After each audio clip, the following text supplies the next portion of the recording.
So being the Sword Art Online fan that I am, I'm pretty sure that seeing the title of this and thinking, oh, he's reviewing Hollow Fragment, how cool, he's a Sword Art Online fan, so he's gonna suck his dick until he A, has no saliva left in his mouth, and B, all the fluids in his body has replaced with cum.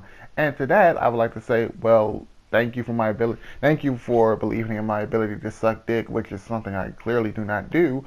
But also, just because I'm a fan of something doesn't mean I'm instantly just going to approve of every little bit of it. Okay? But now that we got that cleared, let's get into this review.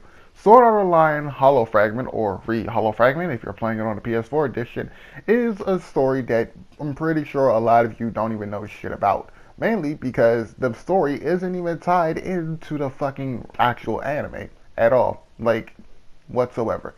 Yes, it goes by the same title, but no, it does not have the same startup as the original anime. If you want to know how this thing actually starts up, you actually have to read the progressive manga, which honestly I can even say as of now, the progressive manga is clearly the better form of media for Sword Art Online than we have had anime-wise, and at least the first game-wise. It's interesting and tells a unique story that this game is supposed to piggyback off since it's the continuation of progressive. And honestly, at least when I played the first game, the story was interesting. The problem with it came along when it's time to engage in battle with some enemies, and then you do the same steel combo over and over again. But it is what it is. Other than that, the story was pretty amazing from my eyes because it added elements from different parts of Sword Art Online into this. For example, things how like Leafa and Sinon were in this game when you honestly wouldn't even see Leafa until the second half of the first season, and you wouldn't see Sinon until the beginning of the second season. So it was nice to see two characters who were somewhat interesting. Well, at least one of them, and the other one was just pretty interesting. It's nice to just see those two in the game. The story is actually pretty simple. Like I said, it follows progressive, meaning that if you read progressive, you know that everyone from Asuna to Kirito to everyone else is still trapped in Aincrad and are still trying to make their way out. Which this game pretty much just follows up on. It's like, hey, so with that being said, we're going to start you off on the 76th floor, and you got to work your way up the other floors. Which honestly, I was happy about because it's like, great, now I get to see more bosses in this game that I've ever seen in the actual fucking anime. That's cool. So, yeah, there's that. The game is also pretty interesting in the fact that if you buy this game for fucking longevity, trust and believe I think you'll have this motherfucker until you're a skeleton. And when I say for longevity, what I mean is this game is long as shit when it comes to like character events because because trust me, when I say this thing is long, and this is coming from the guy who would literally spend half an episode, to not full episodes, on his channel playing this game, dedicated to doing events, and then do some more events off screen because he was like, I don't really feel like fighting today. Let's see what everybody else is doing. And the fun thing about this game is that its story is actually it actually has an A and B story. Because it has an A and B story, your A story is obviously going to be, Kirito in the game trying to escape Aincrad, and your B story is the Hollow area, which I feel like is a little bit different because I feel like one should happen before the other purposely, but what else could you expect? Gaming companies aren't perfect, so don't expect to get what you want. Characters in this game are as typical as they can ever be, with the exception of a few of them, but everyone else is still the same. Asuna is still her best waifu ever status, which honestly I truly dislike Asuna. In case any of you don't know, because Asuna, I don't like the idea of a perfect waifu. I never did. I never even liked the idea of a perfect wife. What the hell type of shit is this? So you have Silica, who's still willing to drop her fucking panties at the moment Kirito asks, even though he never fucking asks. So there's that. You have Liz, who's half the time is a fucking tsundere, but I never met a person who plays the role of a tsundere who's also still friends, who's also like major friends with the person they're being a tsundere to. Kind of defeats the whole purpose of being a tsundere, if you ask me. Also, if you're taking a shot every time I say the word tsundere, please stop. Your ass will be fucking hammered by the time at least I'm done with Lisbeth.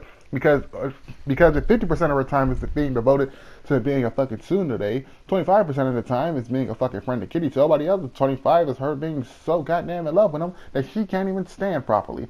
So there's that. So yeah.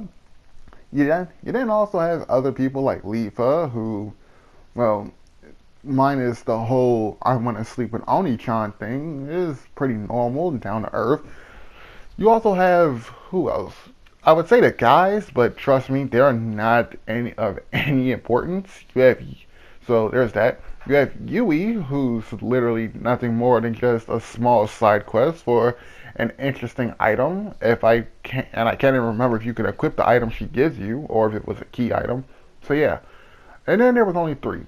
The only three characters who were really interesting in this to an extent, and I hate saying that, because one of them wasn't as interesting. That being Sinon, who was the somewhat uninteresting one to an extent, Stera, the one of the females you meet in the game, and Philia, another one of the females you meet in the game, who aren't originally part of the group.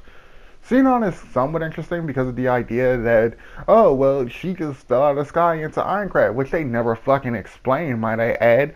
I wish they would explain that. They just said, oh, she was using this thing to help her over her therapy, and then she just kind of appeared in Ironcrad, and I'm like, how the fuck do you just appear in a game out of the blue? I need answers for this. Also, why has there not been any news of a lawsuit for Sinon? But whatever.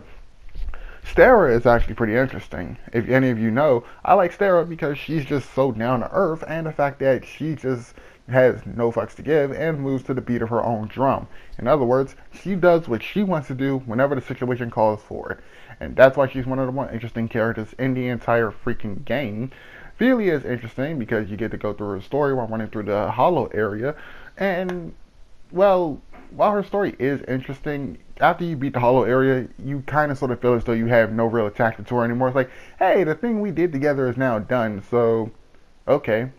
Speaking of the hollow area, if you want to waste time by trying to figure out where the hell you're supposed to go in this son of a bitch, then I suggest doing that, because trust me, I spent more time getting lost in this thing than I have losing constantly to bosses throughout Ironcrad.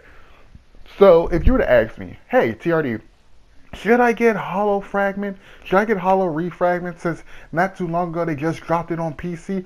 What I would tell you is, if you're buying it for story or longevity, sure. If you're buying it because of the combat system, or, I don't know, because you think you're going to like the Hollow area all that much, negative.